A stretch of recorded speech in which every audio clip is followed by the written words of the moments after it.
Hello everybody, tuning into Crowdcore. So, what's going on? Another video that starts out with, what's going on? I've been to the supermarket recently. Over the past couple of weeks now, I've noticed that there's a few shelves, in fact whole aisles, where the stock is starting to disappear. And basically it looks as though there's going to be a food shortage at some point soon, because it is starting to get worse and worse. About 3 weeks ago I noticed that there was one aisle that was starting to look a bit empty, and I thought, well, have people been panic buying again? But over the weeks that have gone past since then, more and more aisles are starting to look, more and more empty. And so I mentioned this to somebody yesterday, as a matter of fact, and they actually have a friend in the fresh produce distribution sector, and they apparently said to this guy who I know that fresh produce is starting to become, harder to get and harder to distribute, and there will be, at some point in the near future, a shortage of that type of thing. Now, this person who's in the distribution sector knows another person who has a company that makes produce for supermarkets. The own brand produce, basically, they're made by somebody in a factory. And this person who is in this line of business said that they can't find the ingredients, they can't get the ingredients delivered to them to manufacture the supermarket's own brand products.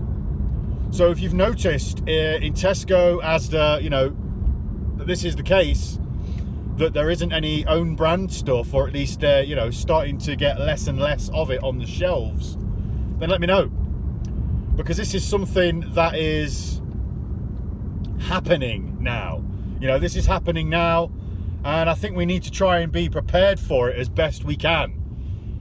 By that I mean, perhaps buy a couple of extra little bits, non-perishable items like tins and stuff, and just store them. If you don't use them, if it doesn't happen, if there's no food shortage, well, no problem, you've got a bit of extra food. But just in case, on the off chance that there could be a shortage, it seems as though that's going to be the case. So where's this going to lead us? Where is this leading us as a society? Obviously people are blaming the EU, the Brexit vibe, because obviously now foreign truck drivers, don't come to the UK. They stay in their own countries now, apparently. Whatever reasons, I don't know, but apparently the foreign truck drivers aren't coming across and driving over here anymore, based on the Brexit stuff. So there's that aspect of it. And then, there's a lot more theories. Apparently a lot of the elderly truck drivers that have been driving trucks for a very long time have all now retired. So a big chunk have now retired, leaving a big gap in the industry, which obviously then means that there is no distribution. There's no distribution workforce to actually distribute the stuff. So that's another possible reason. Now, there are darker theories behind all of this. Some people are saying that this is planned. There was a document that was leaked by somebody, I think it was a Canadian guy, last year. He was something to do with the government over there, I think. And he said in this document, or rather he didn't say, but he leaked the document that said that there was a game plan for the rollout of all of these things. One of them being food shortages. Now, I remember back then saying about it, and people were saying, well, that's a load of bollocks, just a conspiracy theory. But, yet again, these things, they seem to be just coming true. And no longer conspiracy theory, but conspiracy fact. Now, the reasons behind this are speculative. At the end of the day, it could just simply be an innocent reason, like, all of the lorry drivers have retired and so on. But it could also, but you can't deny that this document did say that there would be food shortages. Now, let's just explore that, let's just explore that it's a planned, agenda. And this is all part of, an ongoing process that the end game would potentially be, if you look at the way that society is headed, the end game seems to be more and more restrictions imposed on society, taking away more and more freedoms, which basically leads us into a fascist type of civilization. Now, at this point, you have to accept, you've got to admit that is potentially the trajectory that we are on, as a society. That's where it's leading us. Because look around, look at the restrictions, look at what they're doing. Look at what these restrictions actually restrict us with. So basically, given that perspective, if we look at that and say that there is an end game to all of this, and this is all a plan,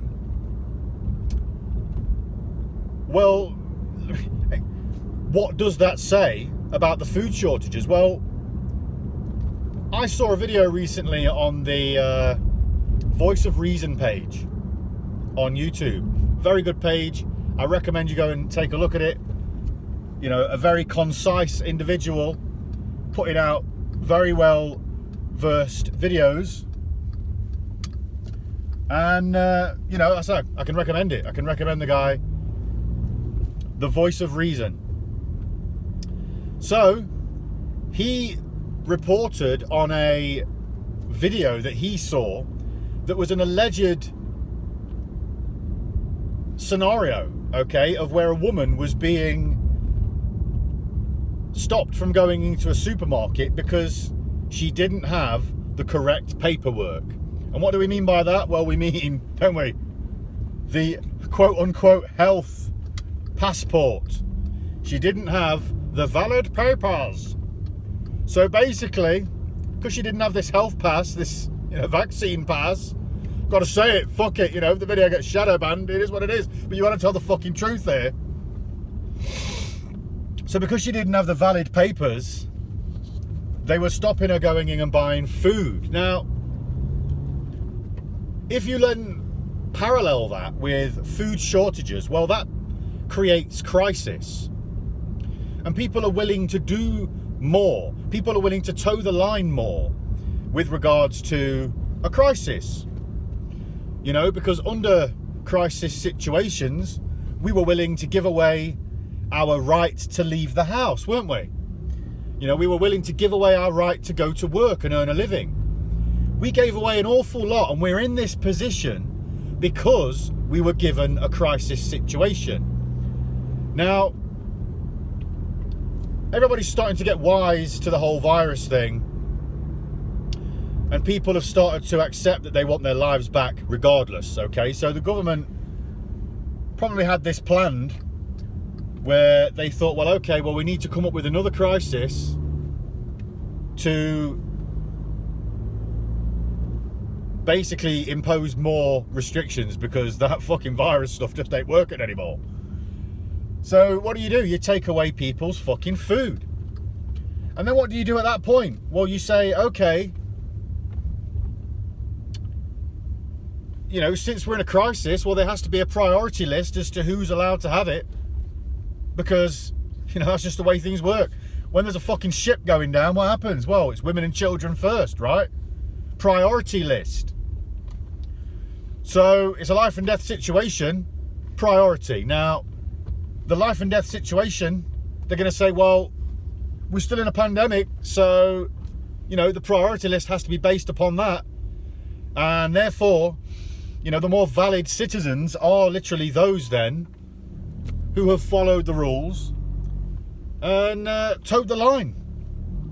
So now your oligarchs, now your fearless leaders are saying to you at this point,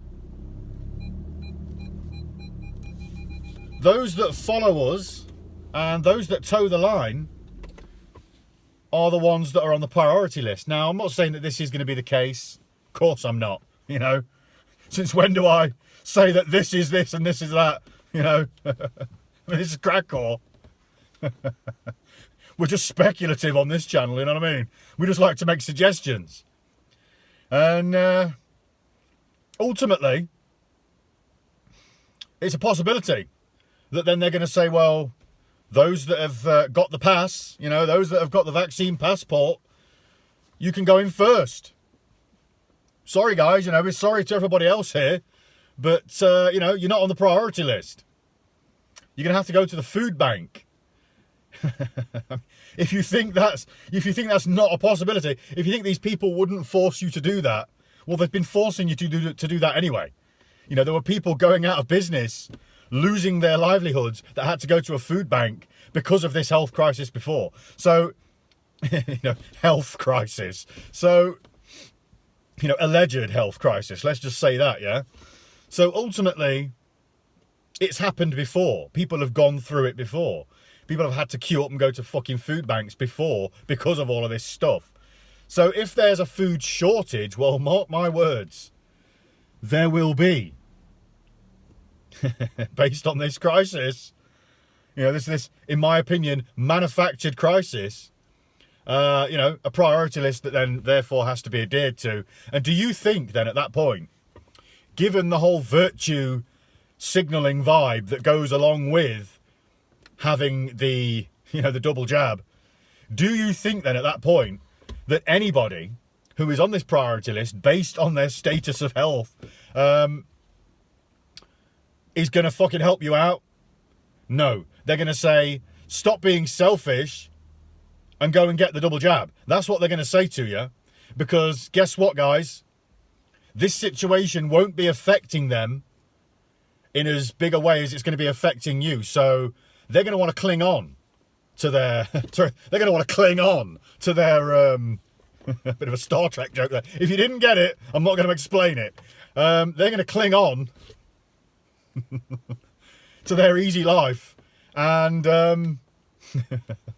I felt the need to do it twice. And what? To their safety net, you know, which is their passport at this point, you know, figuratively speaking. They're not going to give up their priority for you. No, they're not, because they want to go in there and they want to buy their food. Now, it's human nature to want to live an easy life, you know, it's human nature. What do you think television remote's all about? People wanting to live an easier life is what brings about ingenuity, and it's what brings about invention. You know, because people don't want to have to get up off their arse to change the fucking channel on the TV. So they invented a TV remote. So ultimately, based on that, you know, based on the TV remote analogy, you can see that people aren't going to give up their little easy life for somebody who has been shamed by society and called out for being selfish. Because they're going to say, well, I'm, you know, vaccinated. You know, I've done this for the, you know, for the population of planet Earth. I'm not being selfish, therefore I deserve to go in there and get my food. And you don't, because you've been selfish for not having it.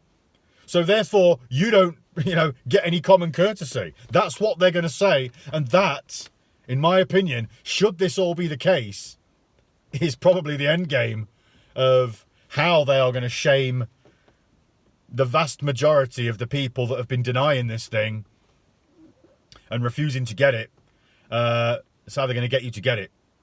Because they're just going to starve you out. This is a siege. Like, you know, this is basically a siege.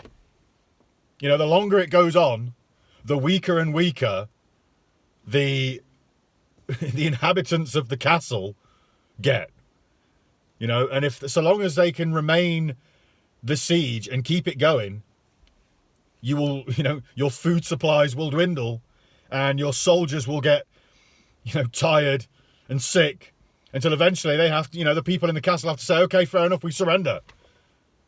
You know, and the people that are outside laying siege to the castle, the fortress, whatever, are eventually able then to just fucking go in there and say, okay, now you're ours. You know, now we control you. We put up our banners here now, and this is our place.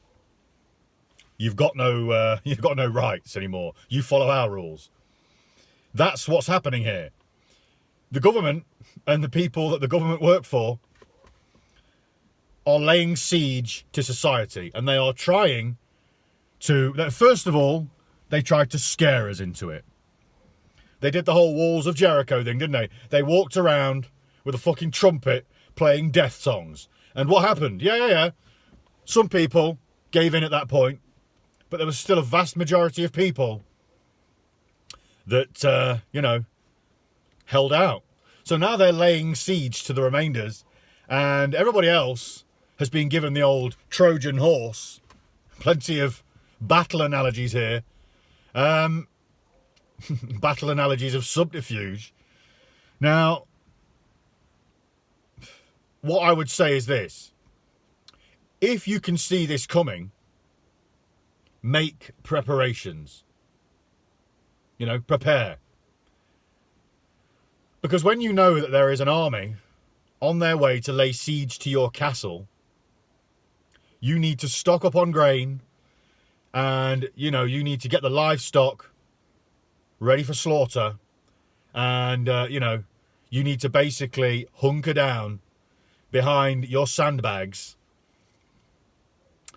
weapons at the ready, and ride that fucker out. You know, you've just got to wait it out and hope that they die of cold in the winter before you run out of food, you know, and before your soldiers get weary and have to fucking surrender, because that's where we're at the minute.